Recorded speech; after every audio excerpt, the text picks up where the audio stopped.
Okay, continuing the theme of Dhamma Vipassana Satipatthana.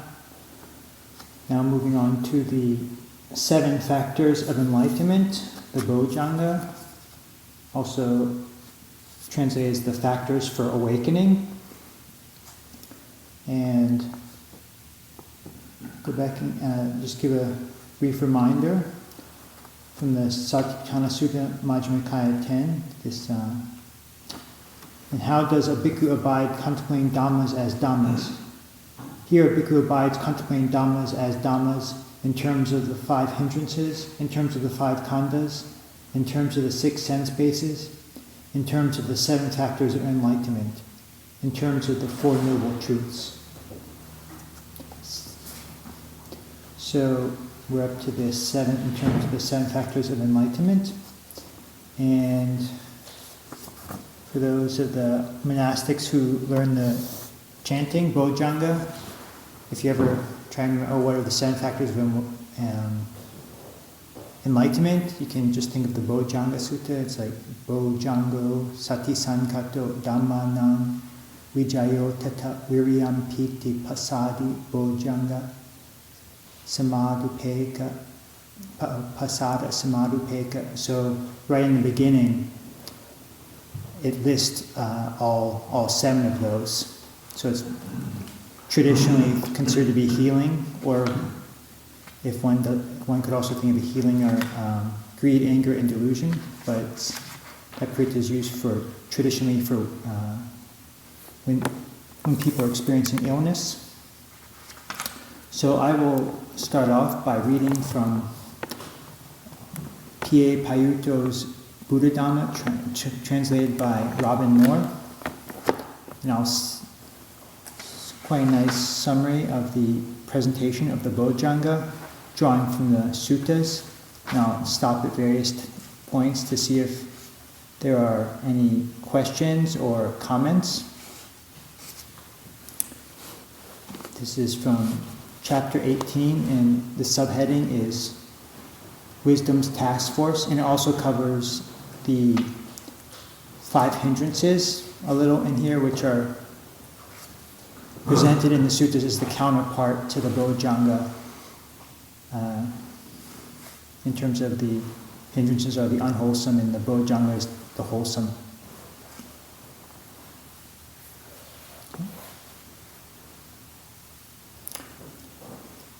Wisdom's Task Force.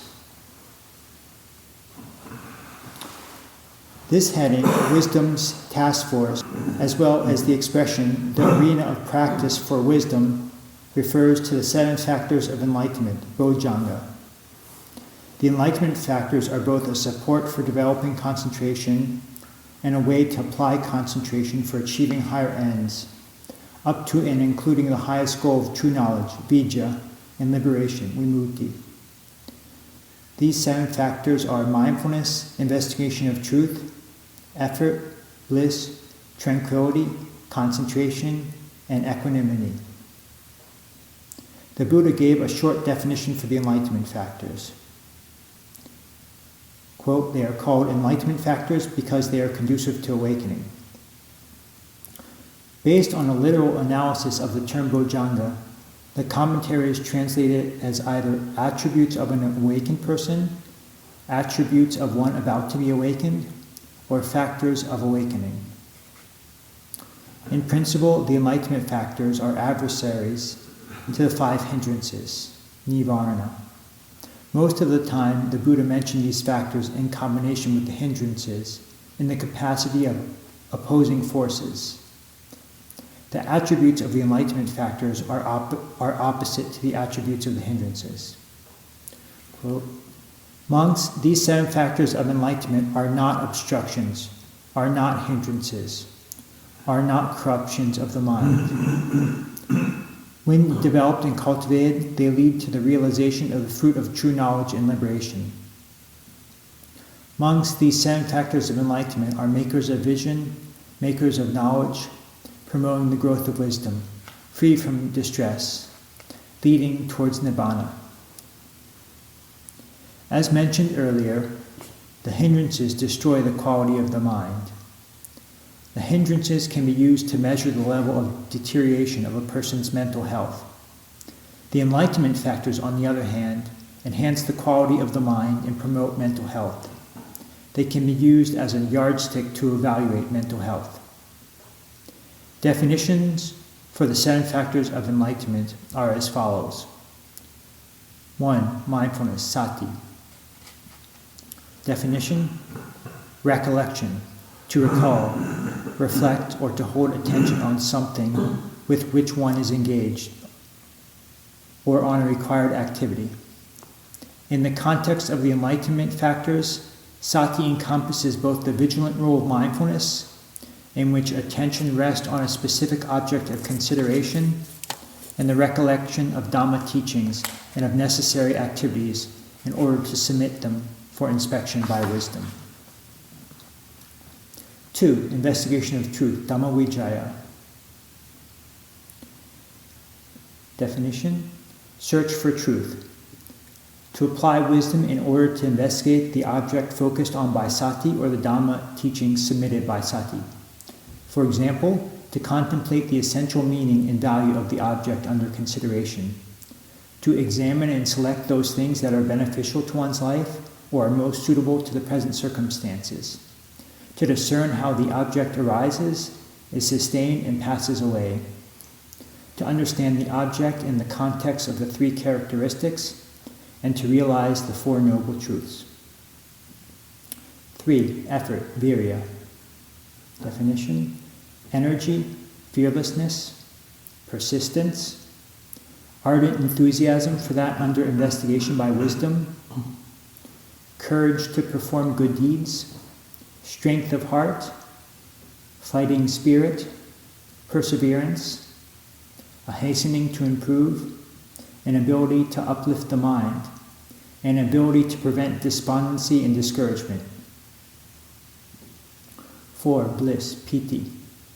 Definition: delight, joy, contentment, deep pleasure, rapture, exhilaration. 5. Tranquility, passaddhi. Definition: mental and physical ease, relaxation, serenity, calm, and absence of stress and agitation. 6. Concentration, samadhi. Definition: one-pointed focus on an object of attention, steady and consistent attention to an activity, an absence of distraction, vacillation, and mental disturbance. 7. Equanimity, upekkha. Definition: objectivity, impartiality. To observe equanimously and calmly when the mind is focused on an activity, and when things progress according to plan, or according to how they ought to be, or when it is not yet time to strive or be busily engaged, an absence of interference and intrusion. The Buddha mentioned the nourishment, ahara, and the denourishment, anahara, of the hindrances and the enlightenment factors. The nourishment which spawns, invigorates, and increases the hindrance is a lack of wise reflection, ayoniso manasikara. The denourishment which does not feed or support the hindrances is wise reflection, yoniso manasikara. The nourishment which generates, promotes, and perfects the enlightenment factors is wise reflection. The denourishment is a lack of wise reflection.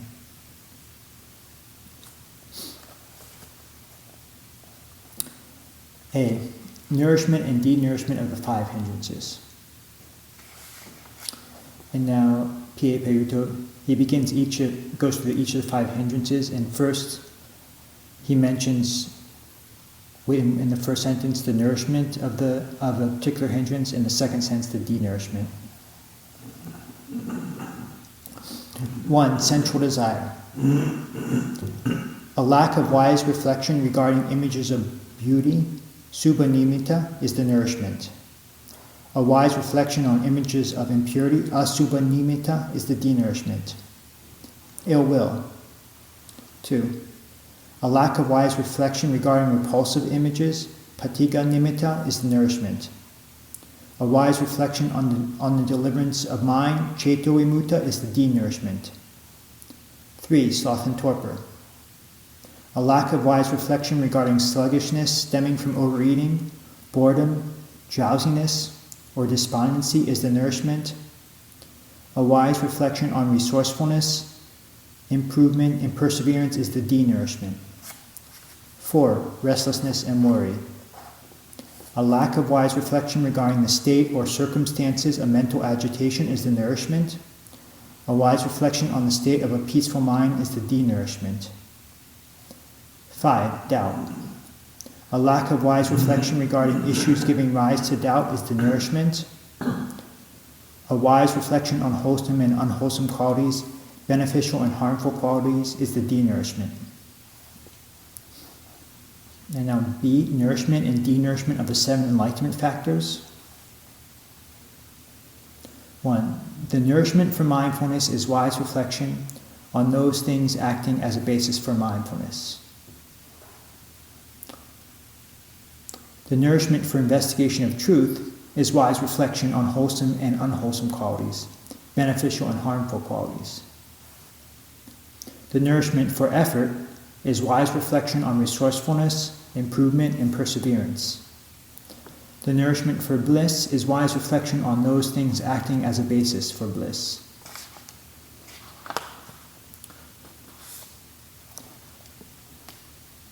The nourishment for tranquility is wise reflection on physical and mental tranquility. The nourishment for concentration is wise reflection on concentrative signs, samadhi nimitta, and those things that do not make the mind confused. The nourishment for equanimity is wise reflection on those things acting as a basis for equanimity. The denourishment of the enlightenment factors is a lack of wise reflection on those things giving rise to each of these factors, the specific nourishment mentioned above. The things acting as a basis for mindfulness are the objects focused upon by mindfulness. So now there'll be some interesting list from the commentary, but before I go on, are there any questions or comments? Yes?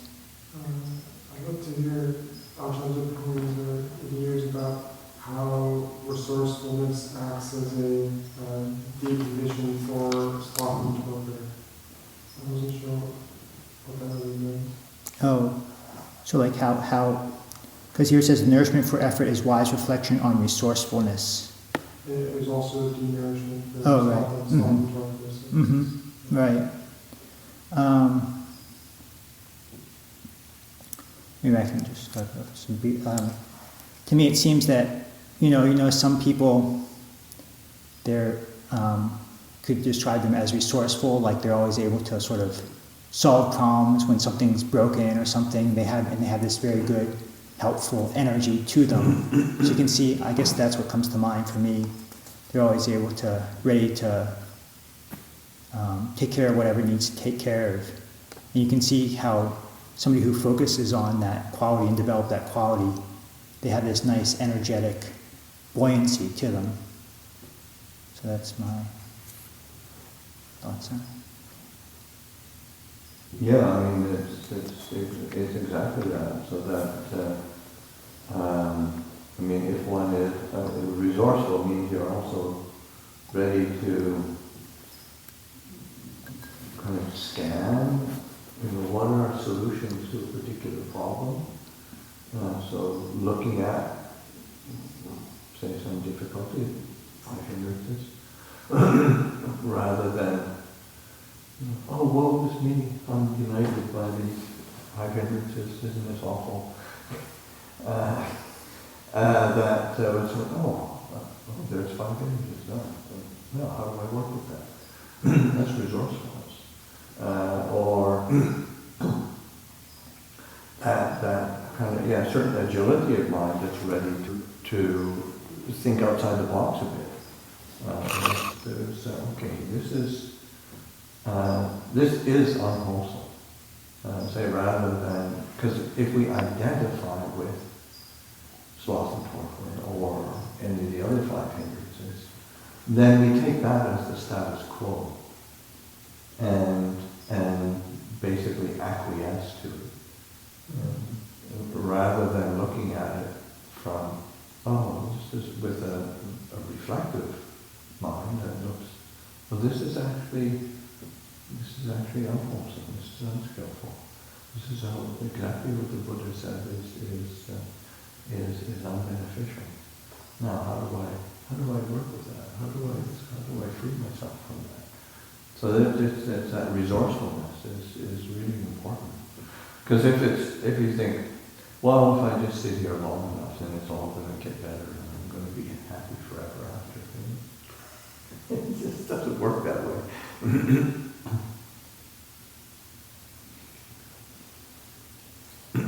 Good question. Any other questions or comments?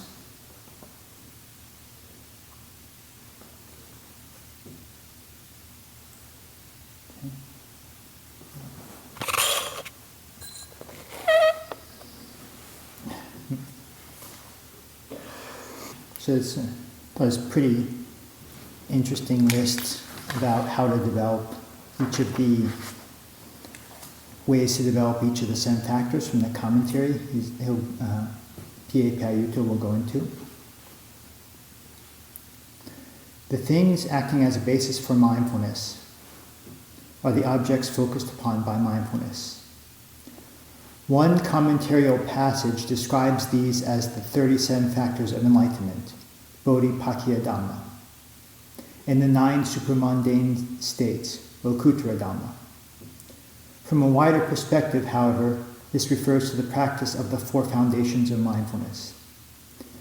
The Visuddhimagga and the Samoha Vinodayani describe 4 more qualities giving rise to mindfulness. Mindfulness and clear comprehension, sati sampajana, avoidance of people with muddled awareness, association with people well guarded by mindfulness, and devotion to the enlightenment factor of mindfulness. The commentaries outline 7 qualities that give rise to investigation. To be an inquirer, to make things clean and bright, which footnote says that means to keep one's hair and nails trim, to wash one's body, to wash one's clothes so that they are clean and free from odor, to keep one's dwelling tidy, and so forth.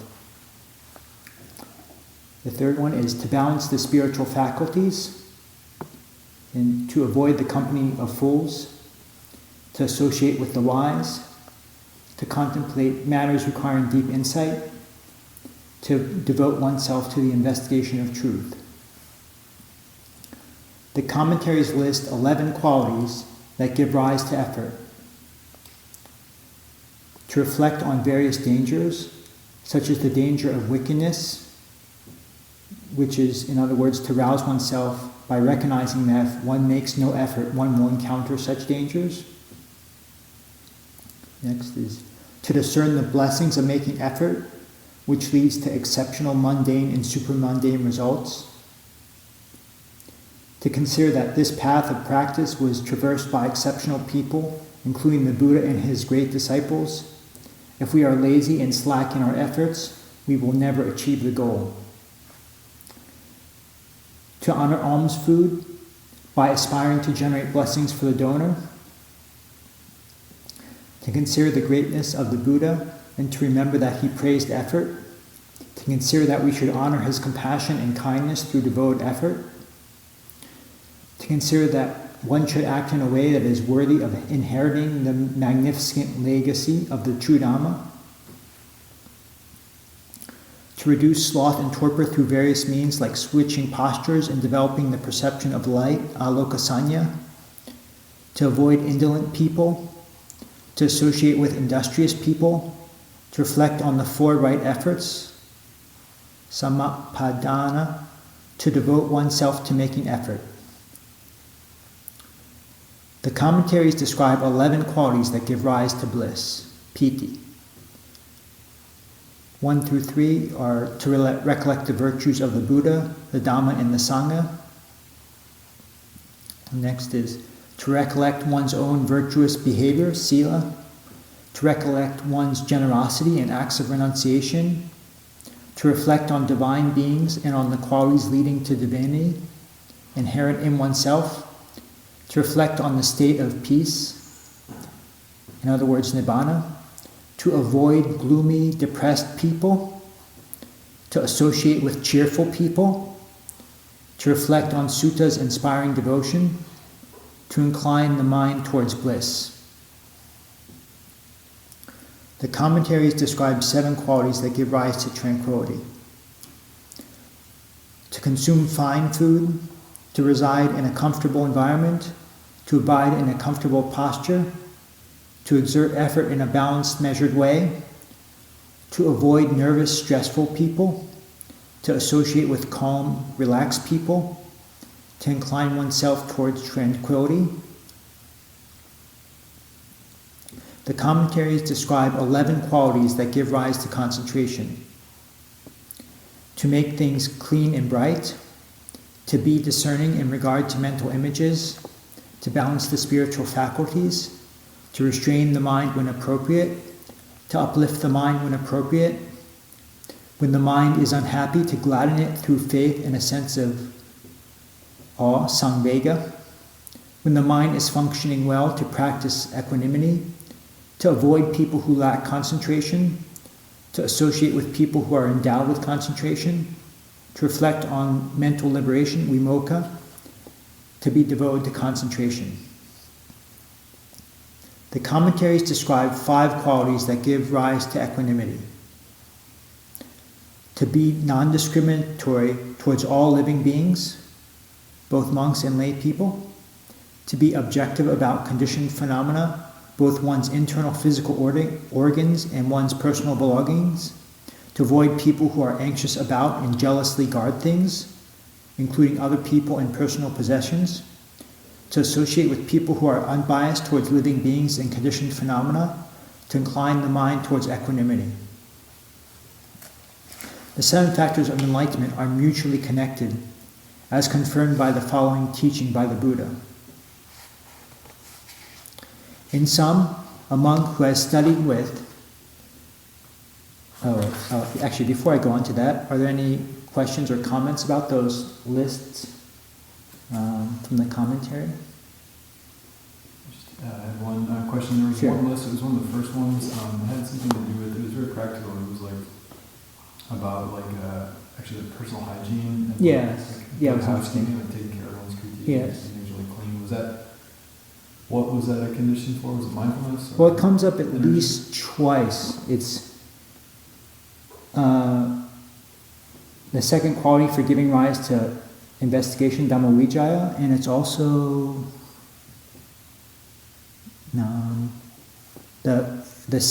it's actually the first quality for giving rise to samadhi listed. And that was defined. I thought that was quite interesting. Yeah. In the footnote it says that's to keep one's hair and nails trim, to wash one's body, to wash one's clothes so that they're clean and free from odor, to keep one's dwelling tidy, etc. So.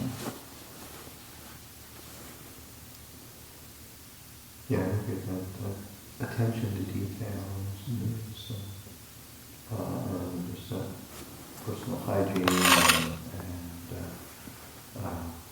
kind of a general cleanliness without it turning into an obsession, but still that one could see that the kind of mental states that are behind it are sort of a willingness to pay attention to detail and a kind of brightness of Ajahn Chah used to say that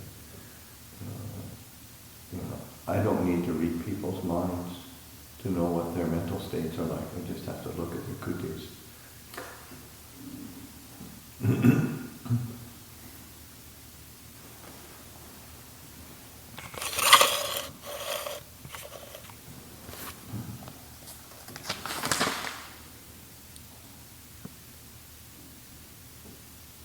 Question, comment?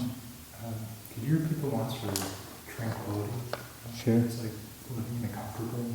Yeah, some of those were kind of commentary. You always have to be like, but some of them I'm not. I don't know, I wouldn't disregard them completely. Okay, commentaries describe 7 qualities that give rise to tranquility.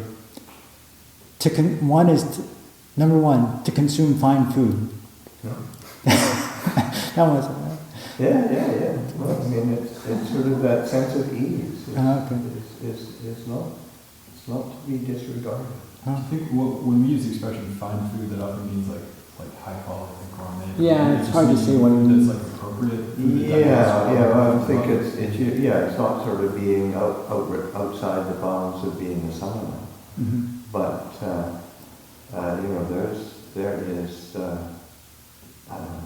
there is a tendency to monks to be really ascetic sometimes, or fearful of any kind of pleasure, and then they never get relaxed. Yeah, I thought these lists are quite interesting, so I'll read it. One, to consume fine food. 2, to reside in a comfortable environment. 3, to abide in a comfortable posture. 4, to exert effort in a balanced, measured way. 5, to avoid nervous, stressful people. 6, to associate with calm, relaxed people. 7, to incline oneself towards tranquility. Yes, interesting.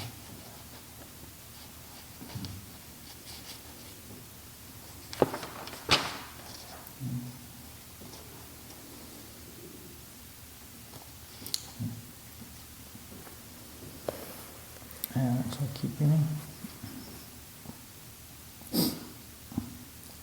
The 7 factors of enlightenment are mutually connected, as confirmed by the following teaching by the Buddha. In sum, a monk who has studied with and listened to the Dhamma from a wise, virtuous person who dwells in both physical and mental solitude has an excellent opportunity for realization. And here it's quoting from a sutta. I believe this is a Samyutta, from the Samyutta Nikaya. 1, when someone reviews, reflects, and verifies that Dhamma that he has heard or studied, he develops the enlightenment factor of mindfulness. 2, when he bears this Dhamma in mind, he selects it, analyzes it, examines it, and investigates it. He develops the enlightenment factor of investigation. 3, when he analyzes, examines, and investigates, he exerts effort. The more he analyzes, discerns, clearly understands, and grasps the essential meaning, the greater is his energy and willpower. The more he strives and perseveres undaunted, he develops the enlightenment factor of energy. 4, when he rouses energy, is diligent and increasingly enthusiastic, there arises bliss independent of sensual desires. He develops the enlightenment factor of bliss. When the mind is blissful, both the mind and body are relaxed and calm, and there arise mental and physical tranquility. He develops the enlightenment factor of tranquility. When the body is relaxed and at ease, the mind becomes firmly established and concentrated. He develops the enlightenment factor of concentration. When the mind is concentrated on an activity and functions well, it becomes steady and composed. A person simply observes at ease and with equanimity. He develops the enlightenment factor of equanimity. As mentioned earlier, the Buddha taught how the 4 foundations of mindfulness nourish the 7 factors of enlightenment. When developed and cultivated, the 4 foundations of mindfulness bring the 7 factors of enlightenment to completion. And when the enlightenment factors are developed and cultivated, they in turn bring true knowledge and liberation to completion.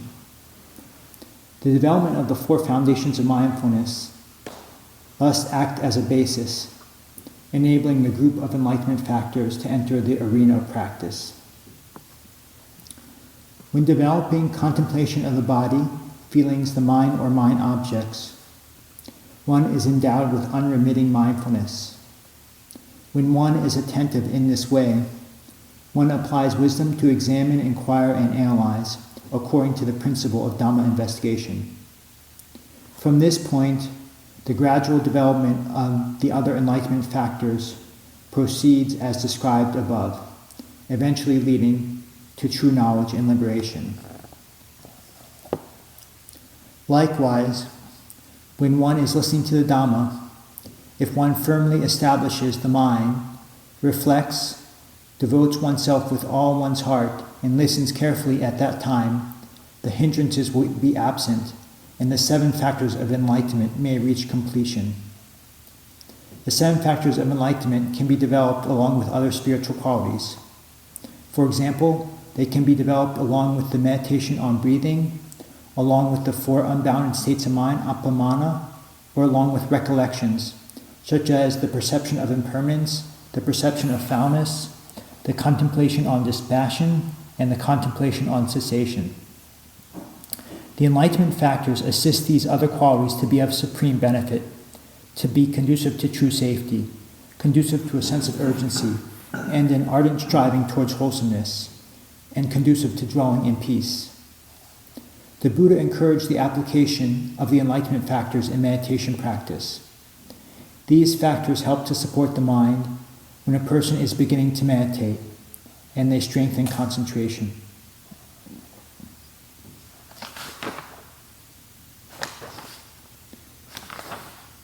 So this is a quote from the Samyutta Nikaya. On an occasion, monks, when the mind is despondent, it is untimely to develop the enlightenment factor of tranquility, the enlightenment factor of concentration, and the enlightenment factor of equanimity. For what reason? Because the mind is despondent, and it is difficult to rouse it with those things. Suppose a man wants to make a small fire flare up. If he throws wet grass, wet cow dung, and wet timber into it, sprays it with water, and scatters dust over it, would he be able to make that small fire flare up? No, Venerable Sir.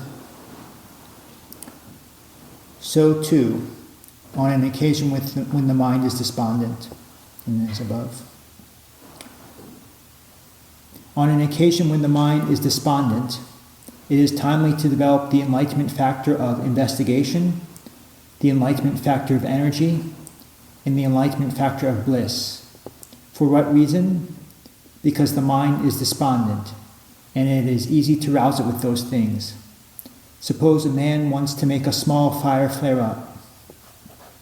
If he throws dry grass, dry cow dung, and dry timber into it, blows on it, and does not scatter dust over it, would he be able to make that small fire flare up? Yes, Venerable Sir.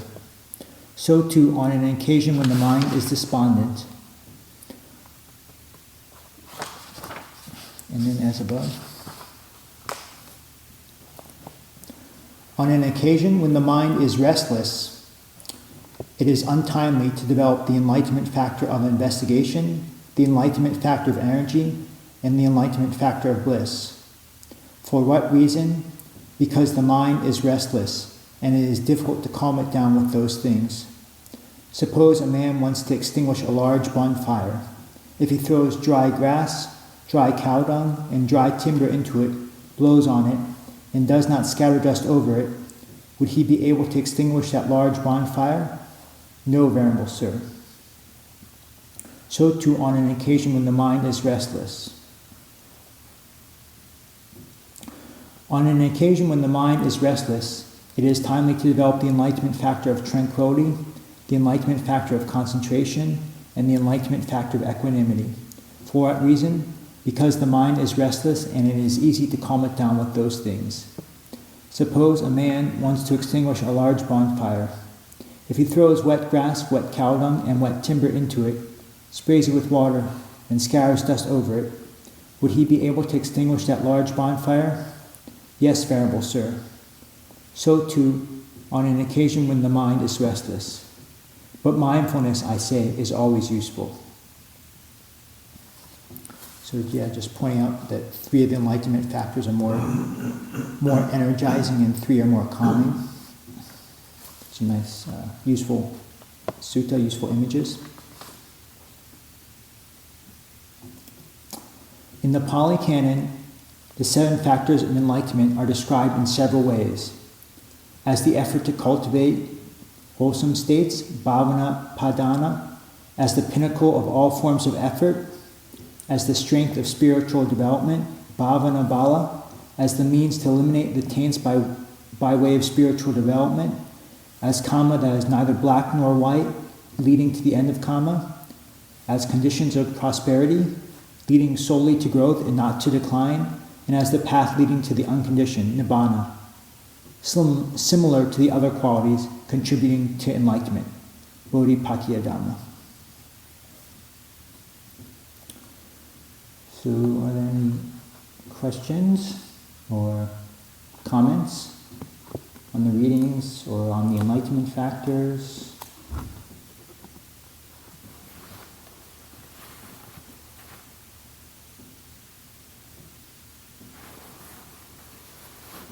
I have a question maybe for Lumpala.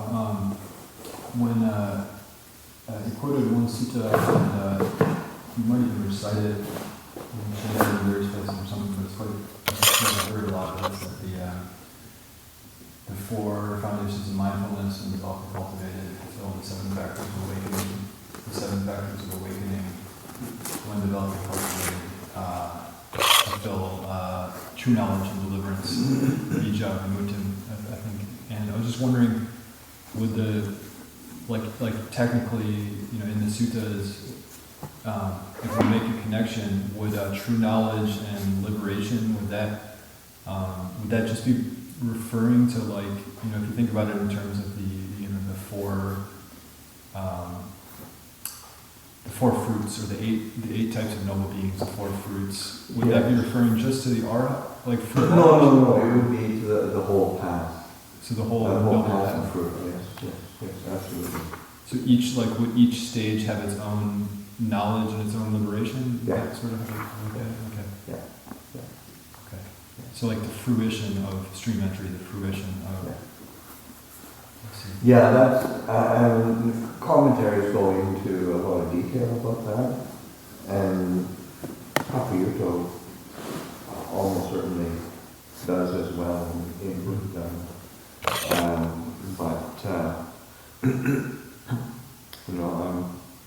I'm from a much simpler tradition.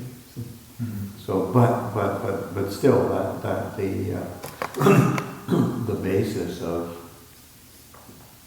of any true knowledge and deliverance, any aspect of path and fruit, it has certain conditions that one needs to fulfill. The cultivation of the freeing of the mind from the hindrances, the fulfilling of those factors of awakening, the cultivation of the Eightfold Path, the understanding and recognition of the Four Noble Truths, or as in there was a sutta that I read from the Kanda Samyutta, in the section on the aggregates, just that reflecting and seeing clearly form, feeling, perception, mental formations, consciousness as impermanent, unsatisfactory, not self. That would lead one to the fruit of stream entry, and it's that series of questions and answers between Sariputta and Mahapatita, and then so what would or it would lead one to be a really virtuous being, lay that foundation of being a very virtuous being, Sila one, and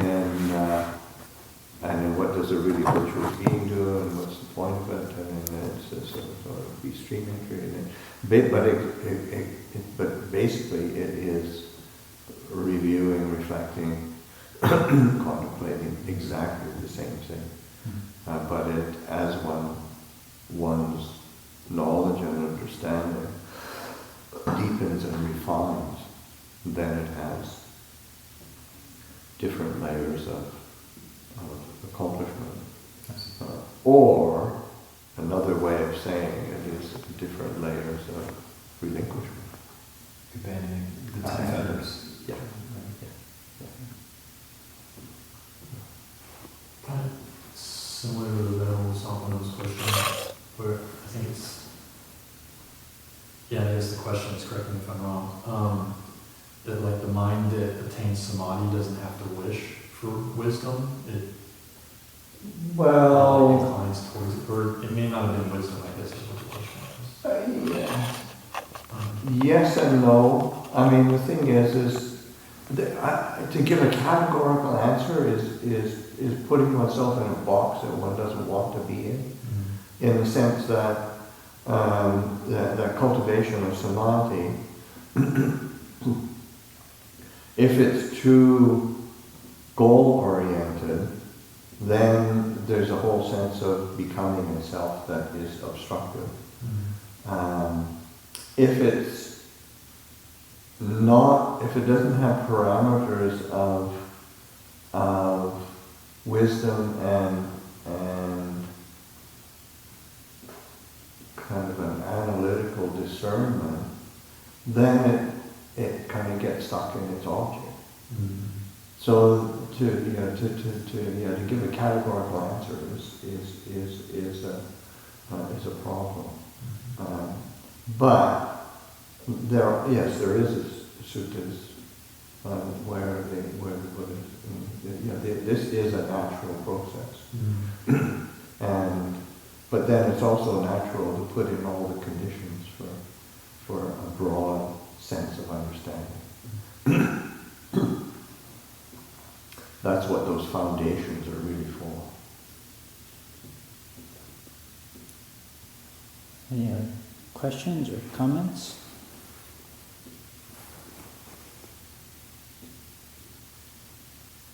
Okay, it's almost 10:30. Offering for today.